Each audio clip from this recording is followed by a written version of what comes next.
The woman comes to the bedroom after showering. Meanwhile, the man waits quietly on the bed. Suddenly, his girlfriend tosses her underwear at him. As he catches it, he's completely dumbfounded. The underwear is so enormous it makes him question reality. As it turns out, Jack has been enchanted by a master hypnotist. Every kind-hearted woman appears beautiful in his eyes. What others see as a 300-pound woman, he perceives as a sexy goddess. Yet Jack has no idea about this spell. The couple buys an extra-large bubble tea. In the brief moment Jack turns his head, the massive drink disappears completely. Their boating date is especially peculiar. His supposedly slender girlfriend somehow manages to lift Jack right out of his seat. When she dives into the water, she resembles a giant depth charge. During dinner, the chair completely fails to support his girlfriend's weight. Jack angrily confronts the manager, complaining about the terrible quality of the furniture. Under Jack's attentive care, their relationship heats up rapidly. Soon enough, it's time to meet the parents. To his surprise, his girlfriend Jenny's father turns out to be Jack's boss. The shrewd businessman sees through everything at a glance. He bluntly tells Jack to drop the act. He knows exactly how much his daughter weighs. He couldn't even lift her since she was 2 years old. Jack must be after his business by pursuing Jenny.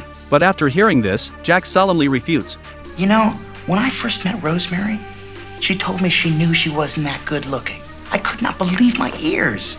I thought, how can a person this beautiful possibly interpret what she sees in the mirror to be anything other than that?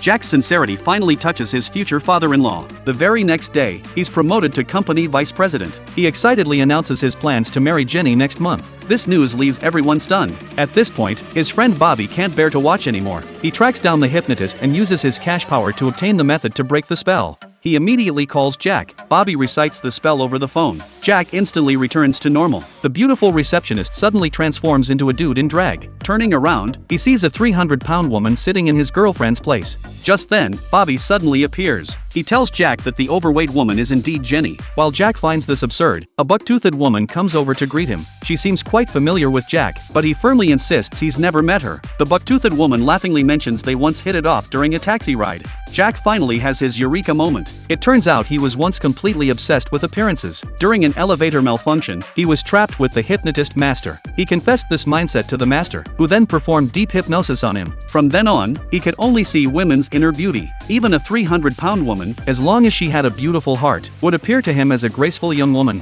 Yet now that Jack sees reality clearly, he's even more confused. Not knowing how to face Jenny, he chooses avoidance. No matter how Jenny pleads, he refuses to meet her, even ignoring her calls entirely. The persistent Jenny eventually shows up at his door. In that critical moment, Jack frantically covers his eyes, but still glimpses his girlfriend's true figure through blurry vision. He has no choice but to lie about feeling sick to trick her into leaving. When a neighbor sees Jack's successful career and realizes his girlfriend is a 300-pound woman, she believes she can take her place. She arranges to meet Jack alone, constantly praising him as an incredible catch. At one excited moment, she grabs him passionately. This scene is accidentally witnessed by Jenny passing by. Shortly after, when they cross paths, Jack acts as if he doesn't know her, completely ignoring her. Jenny's face registers shock and disbelief. It turns out Jack had never seen Jenny's true appearance. Just as the heartbroken Jenny leaves the restaurant, she receives Jack's call. She furiously berates him and breaks up with him on the spot. The next day, Jack receives a termination letter from his boss. How could he not face consequences for toying with the boss's daughter? But what no one knows is that Jack actually rejected the neighbor. Through their time together, he had truly fallen in love with Jenny.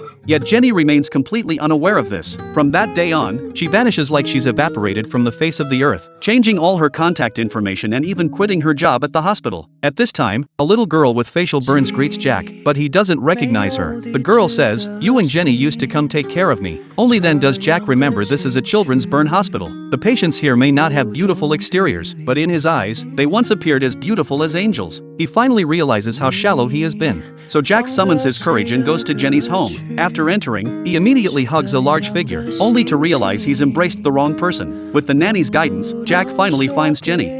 You really hurt me. I want to spend the rest of my life making it up to you. Your timing is terrible. I mean, I'm leaving for Kiribati tonight for 14 months. I'm sorry, Rosemary, I just can't wait that long. Which is why I'm going with you. Jack uses all his strength but can't lift Jenny, yet Jenny easily lifts him up. This is probably the power of love. This entertaining movie is called Shallow Hal. It's an excellent comedy. If you're interested, you can check out the original film. 陪你去看星星，不用再多说明，我就要和你在一起。